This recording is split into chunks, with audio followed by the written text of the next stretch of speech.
Right now at 5, a man is injured following a shootout with an off-duty McDonald County police officer.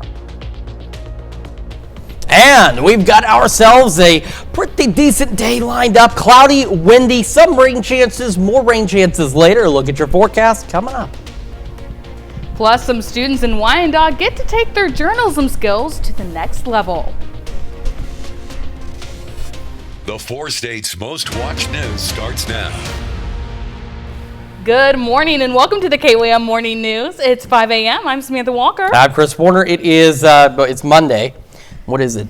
November 17th. Yeah. I spent by the way, I've come back. I want to thank everybody. I did not have a chance to get to all the messages and emails and everything, but thank everybody for reaching out.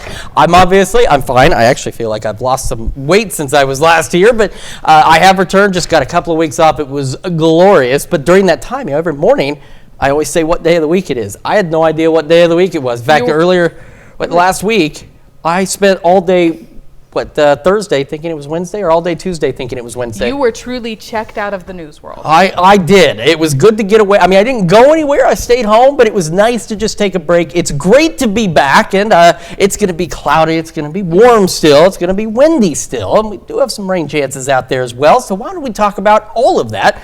But first, a live look from downtown Pittsburgh, where things are not too bad this morning. We actually have some fairly clear skies to start our day. However, those clouds will begin to increase pretty quickly across the region. Our camera 7th in range line in Joplin looking good, and the MoDOT camera 32nd in range line in Joplin, not bad either. Just a couple of cars out there, and of course it won't be long before more and more people begin to show up. Our temperatures this morning, again, not bad either. I mean, I've not been seasonable for a while here in November, but believe it or not, eventually I'm sure we'll get seasonable. But we got some low 40s, so cold spot right now is Fort Scott at 43. We're sitting into the low to mid 50s a little further south across the region, but again, all in all, not a bad start to the day. Roughly between about 10 a.m. and 1 p.m. Could get an isolated shower or storm. These chances are pretty low. I think most of us will be dry. Whatever we see, no severe weather expected by any means, but could get a couple of showers or thunderstorms out there late this morning, early afternoon. Otherwise, we are mostly cloudy, and we will be again breezy across the region. Kids heading to school this morning, we've got about the mid 50s, windy out there. By lunch and recess, again, that window for an isolated shower or storm will go right around 70, and we'll go into the low 70s, just a bit warmer later today. Mostly cloudy skies and those winds out of the southeast at 10 to 15 with gusts up to 30. We'll go upper 50s by 9, again near 70 by noon, low 70s out there for those highs. Back into the mid-60s by 6 o'clock. More rain chances are on the way this week. We'll talk about that and some cooler weather on the horizon here in just a few more minutes. Samantha? Chris, thanks. A shootout with an off-duty McDonald County police officer leaves one man in the hospital with multiple wounds. The incident happened shortly after noon yesterday, just south of Powell, Missouri on Highway E. While complete details are still unknown, an off-duty McDonald County deputy, Mike Hall, discovered an abandoned vehicle on his property. Hall then encountered the driver and immediately identified himself as a deputy. An exchange of gunfire followed. The man was flown trauma to an area hospital suffering from multiple gunshot wounds. Deputy Hall was also transported to an area hospital. He has already been released. Investigation revealed the car was registered as stolen out of the Dallas, Texas area. This is a developing story. You can find more details on our website, kwmnewsnow.com. The KBI is investigating an officer-involved shooting in Osage County, Kansas that left the suspect dead and 4 injured officers. The incident happened just before 10:30 Saturday morning when authorities received a 911 call concerning a domestic disturbance at 11222 South Topeka Avenue. On scene, officers encountered a man outside the residence. He has been identified as 22-year-old Stephen McMillan. Gunfire was exchanged. 3 deputies and 2 troopers fired during the incident. 3 deputies, 1 trooper, McMillan, and a resident were struck. The resident has been identified as McMillan's grandfather. Injured officers were transported to area hospitals, as was McMillan's grandfather. All are expected to recover. McMillan was pronounced dead at the scene. Authorities in Newton County began a death investigation after receiving a call concerning a shooting. The call came in just before 9 Saturday morning at 7341 Emma Lane in rural Newton County. On scene, authorities found a man dead from an apparent gunshot wound. He's been identified as 51-year-old Ernest Darby. Darby lived at the residence. At this time, no arrests have been made, but the investigation is ongoing. An autopsy has been scheduled for later this week. A shift from President Trump last night. In a social media post, the president wrote, House Republicans should vote to release the Epstein files, adding it's time to move on. The House is set to vote tomorrow on a discharge petition to force the release of all Justice Department files related to the deceased convicted sex offender. Bradley Blackburn has the latest. President Trump is now urging House Republicans to vote to release the Jeffrey Epstein files, writing, quote, "We have nothing to hide." They're using Jeffrey Epstein as a deflection from the tremendous success that we're having. A House vote is expected tomorrow. There are a lot of other people who are involved who have to be held accountable. President Trump has directed a Justice Department probe into Epstein's ties to top Democrats, including former President Bill Clinton and major banks, after a House panel released more than 20,000 documents from the estate of the deceased sex offender, whom the president previously said he cut ties with years ago. Both Trump and Clinton have denied knowing of Epstein's crimes. If they have ongoing investigations in certain areas, those documents can't be released. So this might be a big smokescreen. The president had a public falling out with House GOP ally Marjorie Taylor Greene over her push for the release, calling her a traitor. Those are the types of words used that can radicalize people against me and put my life in danger. Marjorie Trader Greene, I don't think her life is in danger. Meanwhile, the USS Gerald Ford now sits in striking distance of Venezuela as the president weighs possible military operations. It's all about drugs. The president said Sunday that he may hold talks with Venezuelan leader Nicolas Maduro. This as the Pentagon also announced another strike against an alleged drug smuggling boat Saturday, killing 3 people. Bradley Blackburn, CBS News. The U.S. military has conducted strikes on more than 20 alleged drug smuggling boats in recent weeks, killing more than 80 people. We'll have more on this story coming up in World Watch. A local high school is bringing journalism to a different level. Wyandotte High School's yearbook class have started a new monthly newsletter for the school named Barely News. The students have had an opportunity to take photos at sports games, attend school events, and hone in their skills in journalism. That's a look at this morning's top stories and weather in our first 7 minutes. Coming up on the KLEM Morning News. Coming up, authorities say they have arrested one of Ecuador's most wanted criminals. Plus, a change in tone from the president as he moves House Republicans to release the Epstein files. And Chris has a complete look at your fall forecast. You're watching the KLEM Morning News. We'll be right back.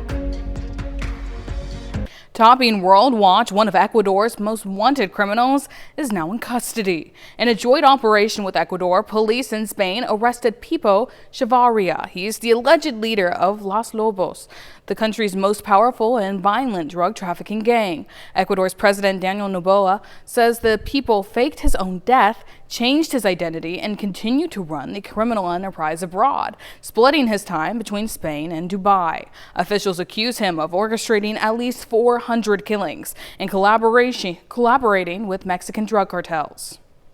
As we mentioned earlier, the Trump administration says it may hold talks with Venezuelan President Nicolas Maduro as he weighs military action inside the country. As Betsy Klein reports, this comes as the U.S. plans to designate a Venezuelan cartel as a foreign terrorist group, linking it to Maduro.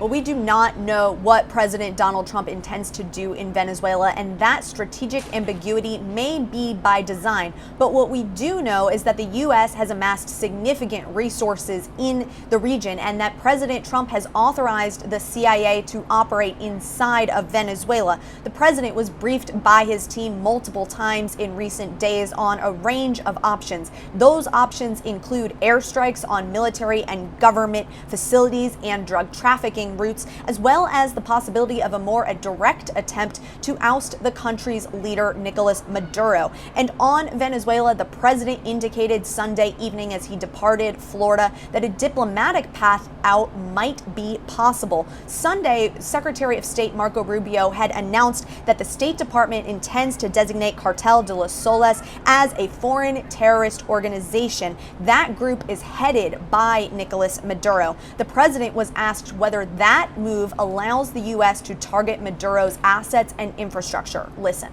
Does that mean that the U.S. government can target Maduro's assets or infrastructure inside Venezuela? It allows us to do that, but we haven't said we're going to do that. And we may be having some discussions with Maduro, and we'll see how that turns out. They would like to talk. Now, experts have described that U.S. military buildup in the area as significant. There are more than 15,000 U.S. military personnel in the region, as well as more than a dozen warships, 10 F-35 fighter jets, and the world's largest aircraft carrier, the USS Gerald R. Ford, arriving in Caribbean waters early in the day on Sunday. Now, officially, the Trump administration says that they are going after illegal drug trafficking. However, regime change could also be a side effect of any action the president chooses to take. This is extremely high risk. It's unclear who could rise to power in Venezuela in the absence of Maduro. It would require significant U.S. commitment going forward. This is all what the president is weighing as he returns to Washington to begin the work week. Betsy Klein, CNN, traveling with the president in West Palm Beach, Florida. Maduro has been president of Venezuela since 2013. He assumed the presidency after the death of Hugo Chavez, winning a special election the same year, and was later re-elected in 2018 and 2024, though many countries do not recognize his legitimacy. Still to come, posthumous honors for actor Chadwick Boseman. We've got your latest Hollywood news. Plus, how's the weather to kick off the week? Chris Warner has an answer to that question coming up. Eddie Murphy shares his career regrets, and the late Chadwick Boseman will be honored in Hollywood this week. Gwen Baumgarten has your Eye on Entertainment report.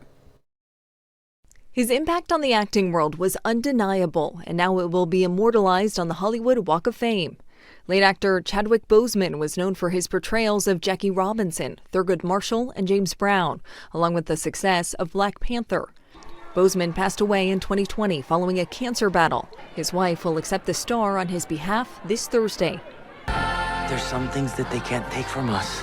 Laughter, joy, our spirits. Film Bao, Artist at War is based on the true story of Holocaust survivor Joseph Bao. It highlights the risks he took within a concentration camp to forge documents and help save lives. The film, starring Emile Hirsch, is available to buy on digital December 2nd. 9 months after the death of Oscar winner Gene Hackman, his personal artwork is headed to auction. The actor was a prolific painter and illustrator in his retirement. He did a lot of his own works, took a lot of classes, worked with local artists, and was able to create quite a wide range of works from still lifes to portraiture and also landscapes of the Santa Fe terrain. In addition to his art, some of Hackman's treasured belongings, including his Golden Globes, will be up for auction this week. And actor Eddie Murphy is looking back on the roles he regrets passing up. I was supposed to do Ghostbusters and didn't do that. And Rush Hour. Didn't do that. Oh, and Who Framed Roger Rabbit? Those are my big three. Murphy has been acting for 50 years and chronicles his career in the new documentary, Being Eddie. It's out now on Netflix. That's your Eye on Entertainment. Gwen Baumgartner, CBS News, Los Angeles.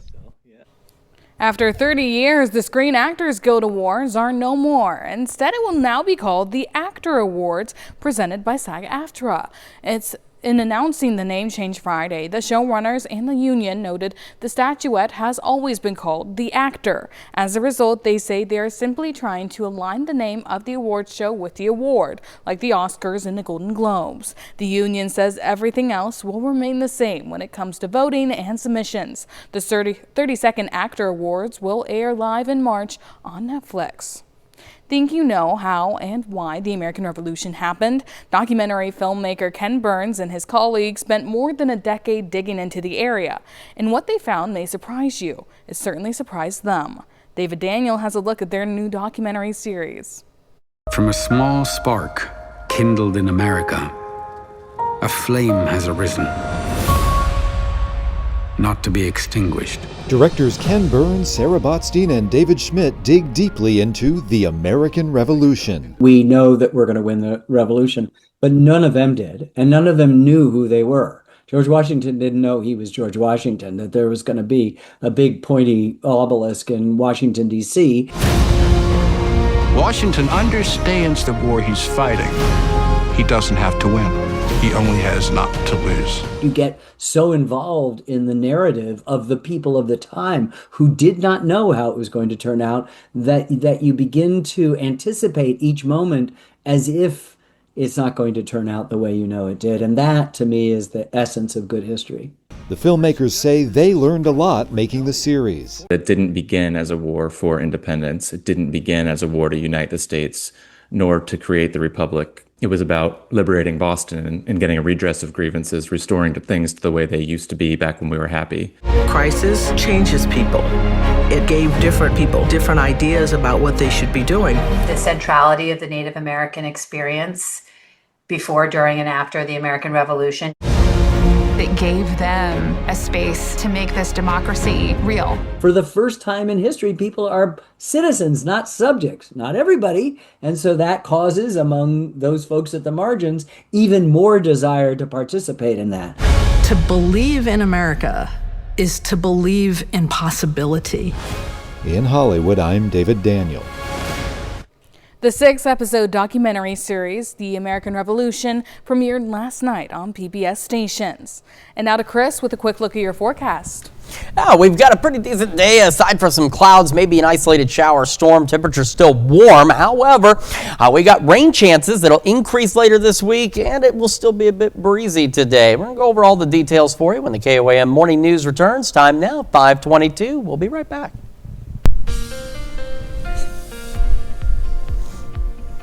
Welcome back to the KOAM Morning News, 5:24 now. On this Monday morning, we're going to start with this, a live look from downtown Pittsburgh. Things are looking pretty good so far. We've actually had some clear skies to start our day, but it won't take long before clouds begin to increase across the region. Our camera, 7th and range line, aside from that spider web, which I've tried to get, I haven't gone up there. I'm afraid of heights. I haven't climbed the tower to take care of it, but we have a wiper on this thing, and I've tried to get rid of that spider web, but it's just not going anywhere. So that's about all that's there. MoDOT camera, 32nd and range line, also looking pretty good this morning as well. Between 10 and about 1, we do have an opportunity really anywhere for an isolated shower or storm. However, these are going to be very isolated in nature. Most of us should remain dry. The biggest thing we're going to have today is going to be the winds and those mostly cloudy skies across the region. So you can see as we move the future track even just a little bit beyond noon, nothing out there other than the clouds, and that'll continue to be the case for us. We'll have mostly cloudy skies late evening and overnight, and then along and south of I-44 between roughly midnight and 3 a.m. could get another isolated shower or storm, but again, as you can see, that chance is very isolated. It's not zero, but it is a very isolated chance. Most of us should remain dry. Now for Tuesday, skies will actually do a little bit of clearing. We should have partly cloudy skies, maybe even some sunny skies here and there from time to time as well, so it allows us to be a little warmer tomorrow. Not a lot warmer, but a little warmer. And the winds will not be as gusty as they've been the last several days. As we head into our Wednesday, though, clouds begin to increase again. Now, the majority of our Wednesday is dry. It'll be late Wednesday night, heading into Thursday. We'll see our next opportunity for some shower and thunderstorm chances. Those ones look to be a bit more widespread. No severe weather expected, by the way. Anything we see today, anything we see Wednesday night into Thursday, again, no severe weather is expected. We just don't have the right setup for that, and that's good. We need some rain. We don't need severe weather, and it's not looking likely for us at this point. All right, we get our day started, mid-50s out there, mostly cloudy skies, and again, between about 10 and 1. An isolated shower storm possible, otherwise mostly cloudy, breezy, low 60s by 11 a.m. Heading into the low 70s for our highs today, with those southeast winds 10 to 15, gusting upwards of 30 miles an hour at times, so another very breezy day for us. And as we head into tonight, still windy overnight. The winds will begin to ease up late tonight, early tomorrow morning. We're mostly cloudy through the evening. And thanks to the clouds, we've talked about this, I don't know how many times, they act as that thermal blanket. They keep the warm air in. And so that's why temperatures begin to kind of level off and eventually just back in the low 60s. Again, south of I-44, maybe an isolated shower storm. Or again, low 60s. South winds now gusting upwards of 25. Like I said, the winds ease up for us tomorrow. We're partly cloudy, maybe even mostly sunny at times. Low to mid 70s Wednesday, cloudy. And then late Wednesday into Thursday, lasting into early Friday morning, we'll have those chances for showers and storms out there. So remember, though, this chance is late Wednesday night. I do want to emphasize it's a good chance once we get late Wednesday, but the majority of the day is dry. It'll be Wednesday night into Thursday, then Friday morning. Our weekend, cooler, back into the 50s. Dry, though. Not a bad weekend at all. And we are keeping an eye on a system as we get closer to Thanksgiving. I know some of you probably seen some posts from Doug Hetty. It is something, not anything extreme. It's just bad timing for some inclement weather. So we'll keep an eye on that for you as well. Let's check your forecast. We're going to send things over to Samantha now with Health Watch. Thanks, Chris. More parents in Texas are getting their kids vaccinated against the measles in the wake of a serious outbreak. A study published in JAMA found a sharp increase this year in MMR vaccination rates among children under the age of 2. The U.S. recently experienced its worst measles outbreak in decades, with more than 1,000 cases primarily among the unvaccinated. A quarter of veterans and military members who start therapy for post-traumatic stress disorder quit before they finish treatment. Researchers from Idaho State University study found cognitive processing therapy and prolonged exposure therapy had the highest dropout rates, and group-based exposure therapy had a lower dropout rate. PTSD affects about 7% of veterans and can raise the risk of heart disease and stroke. Eating ultra-processed food is linked to early onset colorectal cancer in women. A study published in JAMA showed in women under the age of 50, those who got more than a third of their daily calories from ultra-processed foods had a 45% higher risk of developing the precursors of colorectal cancer. Ultra-processed foods include things like breakfast cereals, chips, white bread, soda, and candy bars.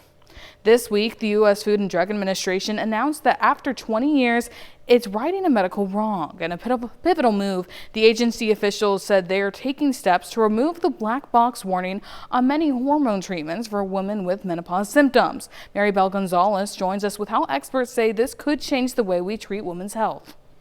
The FDA is standing with science and standing with women. In 2002, an outside panel of experts halted a large government-funded study called the Women's Health Initiative, citing concerns that the risks of taking a combination of estrogen and progesterone, such as a higher likelihood of certain cancers, outweighed the potential benefits to study participants. This prompted the FDA to order a black box warning on estrogen-containing therapies in 2003. Black box warnings on HRT products discourage doctors from prescribing and patients from inquiring about these products. Those fears shape decades of medical guidance, family decisions, and FDA policy. More than 2 decades later, the FDA is removing warning labels on many medications that could help women mitigate menopause symptoms. Women have endured sleepless nights, derailed careers, painful sex, broken bones, and a loss of well-being, all because the science was misread.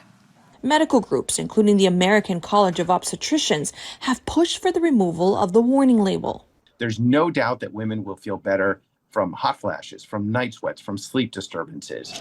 But experts caution that not all hormone therapy carries the same risks. It's really important that patients have a conversation with their physician about their specific risks. This does not open up, the can so everyone should go out and run and get a hormone replacement therapy prescription. I'm Maribel Gonzalez reporting. That's a look at some of today's top health stories. We'll be right back.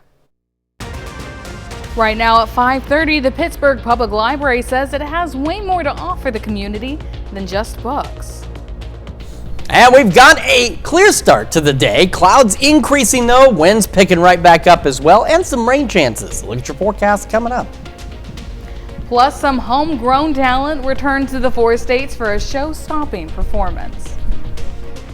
The 4 states' most watched news starts now.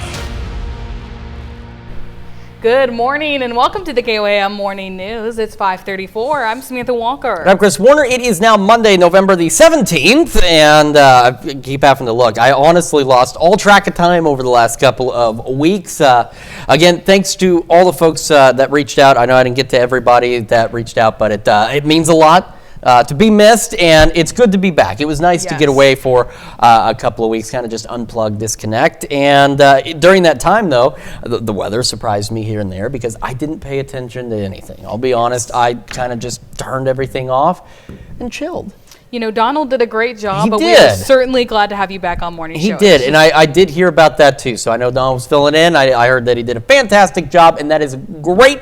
It's also good to be back. Good to see all of you. I mean, I can't literally see all of you, but I know you're out there. Happy to be here. Happy Monday. We've got another warm, windy, maybe slightly wet day, at least for a few of us out there. But we are going to start first with our live look outside downtown Pittsburgh, where it looks good. Again, on the way in, clear skies, but those clouds will begin to increase pretty quickly across the area this morning. And then we'll have at least an isolated shower storm chance, which we'll discuss in just a moment. Our camera 7th in range line, that spider web that just will not go away. Outside of that, looks pretty good. MoDOT camera 32nd in range line in Joplin, also looking good this morning. Very crisp, very clear. I noticed when I got in, after 2 weeks, MoDOT's done some resetting on some of their cameras. They look a lot better out there. They look fantastic. The picture clarity looks better.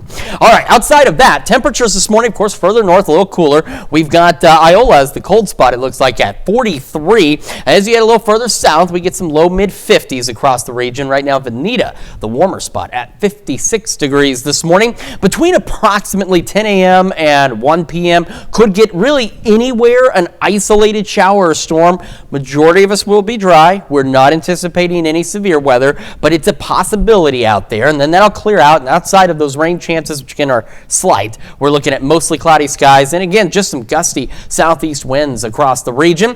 Kids heading to school, we are looking at the mid-50s as they head out the door. Breezy, mostly cloudy, again, maybe an isolated shower storm around lunchtime. 69, 71. Mostly cloudy as they head home. Low 70s where we're headed today. We'll go upper 50s by 9, near 70 by noon. Low 70s for those highs. Mid 60s by 6 o'clock tonight. And those southeast winds 10 to 15, gusting upwards of 30 miles an hour. We're going to look at your forecast, talk about some other rain chances that are on the way later this week here in just a few more minutes. Samantha? Chris, thanks. Some local libraries now offer new and unique items for checkout. One of those being the Pittsburgh Public Library. KOAM's Mitch Adams brings us the story. Libraries are constantly evolving, and with the changing times come new ideas and projects. Pittsburgh Public Library has recently implemented their Library of Things, which is practical items like tools, medical supplies, and more available for checkout. We compiled a list of things, and we are kind of starting off small. We have about 25 things to check out, and we hope to grow it with our community's needs. Bev Clarkson, the director of the library, says that offering these items could help someone find a new hobby without reaching into their pockets. In this economy, maybe people are trying to save some money, and before they buy something, they want to try it out first. So, like if you want to try out a pickleball set, you want to try a new hobby, but you want to see if you like it before you put all that money into it. So come here and check one out and see if it's your thing. Although the Library of Things has just begun in Pittsburgh, the library hopes to continue to offer new items to the community. It's brand new, but we've got a lot of positive feedback on it. But we do need to get the word out there so people know we have these items to check out. In Pittsburgh, Kansas, Mitch Adams, KOAM News. A Library of Things is also available at the Joplin Public Library as well.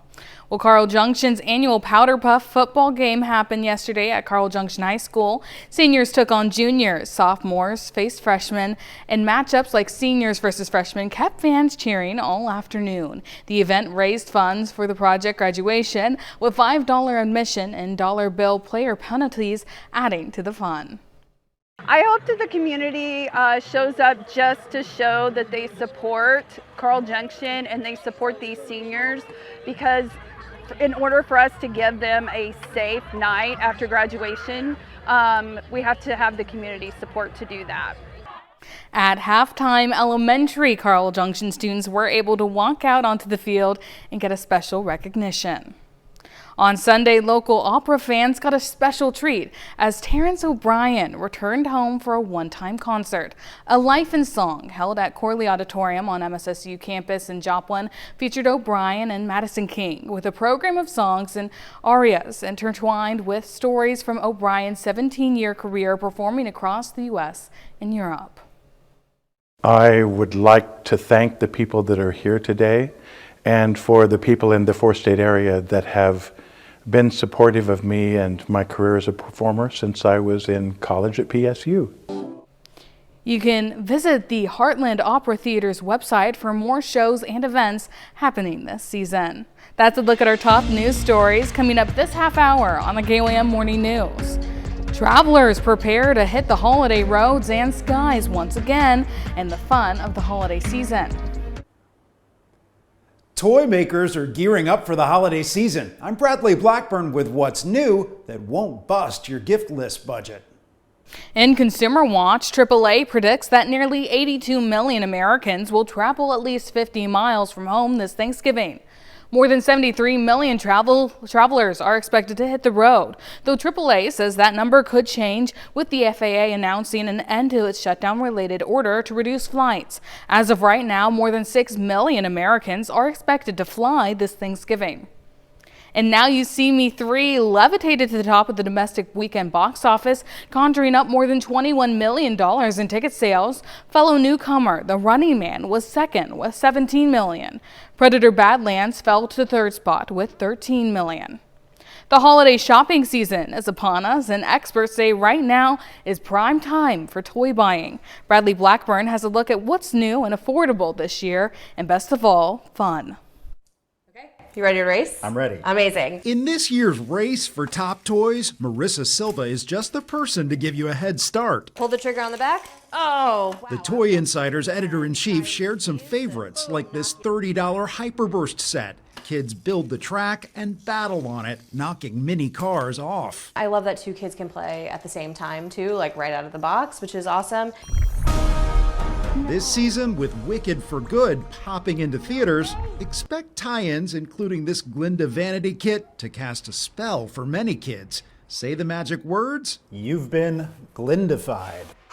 And it transforms. This whole thing pops up and kids can put in all their little accessories. Oh my gosh, my and do their daughters makeup. will love this. It's really cute, really interactive and engaging. Another highlight, pick a color for me. This Crayola tool that turns almost any marker into an airbrush. Washable, wireless, nice and easy, and $19.99. Many shoppers are hunting for deals, but Silva says if you need something specific, waiting for sales means taking a risk. When it comes to sales, we're always looking right around Black Friday, but just keep in mind that the stock will already start to wane around that time. So it's game time right now. While big ticket items like the Nintendo Switch 2 cost hundreds of dollars, you don't have to sacrifice fun if you're on a budget. It's always about choosing options that are within your budget that offer really big play value. Take this simple $20 game, Marshmallow Madness, that makes anyone who plays look ridiculous.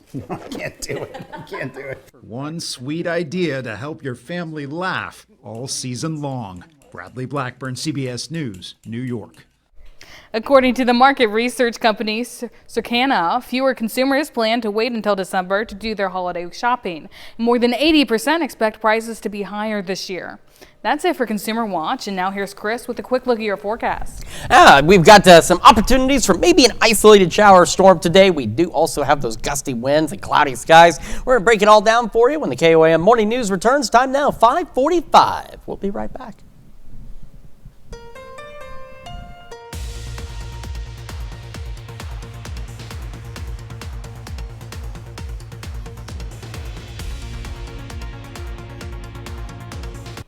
A gas leak involving a common farm fertilizer prompted hundreds of evacuations in Oklahoma. An update in today's AgDay Minute. I'm Clinton Griffiths with today's AgDay Minute. The Trump administration announcing several new trade frameworks, and officials say it could lower prices for bananas, coffee, and chocolate. The U.S. reaching trade frameworks with Argentina, Ecuador, El Salvador, and Guatemala. The deals would commit the U.S. to removing reciprocal tariffs on exports that can't be grown, mined, or produced sufficiently in the U.S. Now, tariffs on the countries remain at 10% for Guatemala and El Salvador and 15% for Ecuador. One official says this covers bananas and cocoa from Ecuador and coffee from Guatemala. A common fall fertilizer, anhydrous ammonia, causing serious issues in Oklahoma when a tanker truck began leaking in a hotel parking lot. Now, this happened in Weatherford, Oklahoma. Up to 600 people had to be evacuated, and at least 30 people were taken to the hospital. 4 of them ended up in critical condition. Anhydrous ammonia fertilizer is a colorless gas that can be deadly if inhaled. And Starbucks may be famous for its coffee, but in Japan, Starbucks is adding a new item called the Suppuccino. It's reported to be a fluffy cappuccino-style soup. Now, it contains a black truffle along with mushrooms, roasted bacon, and vegetable bouillon, all topped by foamed milk. The drink or soup will only be available for a limited time. For more Ag News, watch Ag Day weekdays on the station or get updates over at agday.com. Now let's take it over to Chris Warner with a quick look at your forecast. Again, we've got some clear skies out there this morning. Clouds increasing, though, across the region, already building into parts of northeastern Oklahoma, southeastern Kansas, and through the morning, we'll see those clouds spread across the entire region, and will be mostly cloudy, if not in some cases straight up cloudy today. Now, between about 10 a.m. and approximately 1 p.m., we're going to have an opportunity for an isolated shower storm out there. We're not looking at anything too widespread by any means, nothing severe either, but we could get a stray shower storm late morning, very early afternoon. Otherwise, again, mostly cloudy, breezy across the region, and it will remain mostly cloudy and breezy overnight tonight. In fact, we have another opportunity for an isolated shower storm. Better chances south of I-44, roughly between about midnight and let's say 3 a.m. But again, this will be very isolated. The majority of us are expected to remain dry, and again, nothing strong, nothing severe expected with this activity by any means. Clouds will then begin to thin out a bit as we head into our Tuesday, and we should be partly cloudy and in some cases maybe even mostly clear out there. It will be a pinch warmer and not nearly as windy tomorrow either, which is some good news out there. Now, by Wednesday, clouds will increase again, and then we're going to have an opportunity late Wednesday into Thursday for some showers and thunderstorms. Nothing strong or severe expected with that. The majority of our Wednesday, though, we are cloudy, but we're expected to be dry. It'll be late Wednesday and early Thursday that we'll start to see shower and thunderstorm chances increasing, which we'll show you in just a moment. But first, this. We got to get your day started, and or again, mostly cloudy, cool temperatures, still warm but cool, mid-50s by 8, low 60s by 11, and again, an isolated shower storm possible out there between 10 and 1, but nothing widespread, nothing severe. Otherwise, again, mostly cloudy, low 70s today. Those southeast winds, though, 10 to 15, gusting upwards of 30 miles an hour, so do be prepared for that. Still breezy overnight tonight as well, mostly cloudy through the evening. As we've talked about in the past, the clouds act as a thermal blanket. It's like, when you crawl into bed, it gets really warm under there, right? In most cases, yeah. So this is the same thing. It keeps that warm air in, so we're a little milder through the evening. Temperatures kind of start to level out eventually in the low 60s tonight. And still breezy, though. Those south winds 10 to 15, gusting to 25. Now, let's talk about late Wednesday. So you can see by 6 o'clock Wednesday, not much out there really, just those clouds. But after about 10 o'clock or so, that's when we'll start to see shower and thunderstorm chances gradually increasing. And those will continue as we head through the night and into our Thursday. In fact, our Thursday, a much better chance for showers and thunderstorms across more of the region, if not all of the region, as we progress through our Thursday. These will continue Thursday night and should start to wrap up Friday morning. Now, Future Track here is suggesting that rain might continue through Friday, but I think at this point we're looking by about noon to be done with shower chances on our Friday. All right, so low 70s today, low 70s tomorrow, same on Wednesday. And a reminder, that chance, yes, it's a good chance for rain, showers, and storms, but it's not until late. Most of Wednesday is dry. Showers, thunderstorms throughout the day on Thursday, wrapping up in the first half of our Friday. A little cooler Thursday, Friday, and even cooler into the weekend, but we are dry. Low to mid-50s out there. Upper 50s next week. Still keeping an eye on some rain chances as we head closer to Thanksgiving. Of course, we'll keep you updated on that as well. Let's check your forecast. We're back with more of the KOAM Morning News right after this. If you're thinking about getting a dog and can't think of a name, then you're in luck. The American Kennel Club just released its list of the most popular names of the year. Max has reclaimed the top spot for most popular male name. Hank, Teddy, Cooper, and Gus round out the top 5. Luna was the most popular female name, followed by Bella, Daisy, Lucy, and Ruby. The American Kennel Club says the ranking was based on registration statistics and enrollments in its AKC Canine Partners program. Intriguing. It's interesting. At some point we're going to get the list of baby names too for the new year. There will be a whole new list of the most popular male and female names for babies, and I like that there's this little list for dogs as well. I'm also curious about cat names. There's some interesting names out there. Our little dog's named Maple. Pretty straightforward. She's a little brown dog. Makes sense. Maple. I had a neighbor who had a dog. The dog passed away. He got another dog, and I'm serious. He called the dog Two. Because he named it, I can't remember the first dog's name, but something 2, and so he just always called it 2 because it was the second one with the same name. So it was interesting to hear him out there calling 2, come here, 2. It was just funny. All right, things you learn on the morning news. Aren't you all glad I'm back to share all these useless stories? See, Sam's happy. She's like, oh, good, he's back. Why is he back? Why is he still here? Oh, I know it. I'm sorry. All right, we got to talk about this very quickly. Mid-50s to start, low 60s by 11. We're going to head with those chances between 10 and 1 for an isolated shower storm. I think most of us are dry. Big thing is the winds. We're going to go low 70s, southeast winds 10 to 15, gusting upwards of 30 miles an hour. Still breezy tonight, mostly cloudy through the evening, low 60s. Isolated shower storm between midnight and 3 south of I-44. Again, most of us dry. Those south winds still gusting to 25. A little sunnier, a little warmer tomorrow, not as windy, low 70s. And then shower storms late Wednesday after 10, continuing through Thursday and into early Friday morning. And then we'll have a pretty decent weekend lined up for us as well. Let's check your forecast. We're back with more right after this.